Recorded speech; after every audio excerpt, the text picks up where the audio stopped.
Pas tankeve të 80 dhe raketave bërthamore Yars, u panë edhe ata aeroplan jo mbreslënës të dobët të transportuar në disa kamion, por për herë të parë ndonjëherë dronët të përfshin në paradën e ditës së fitores së Moskës.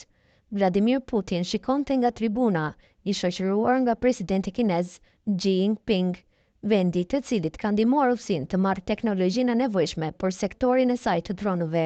Dronët kanë revolucionarizuar luftën për cilë telegrafi, por pas paradës analistat thonë se kjo është e gjithë një kujtesë se sa i varur është Kremlini nga mbështetja jashtme. Dronët me të cilin Rusia mburët më së shumti janë projektuar në Iran, ndërsa Putini mirëpriti ngrohtësisht gjeneralet koreano verior në Moskë dhe i falenderoi ata për ndihmën e tyre në dobimin e forcave ukrainase nga Kursku.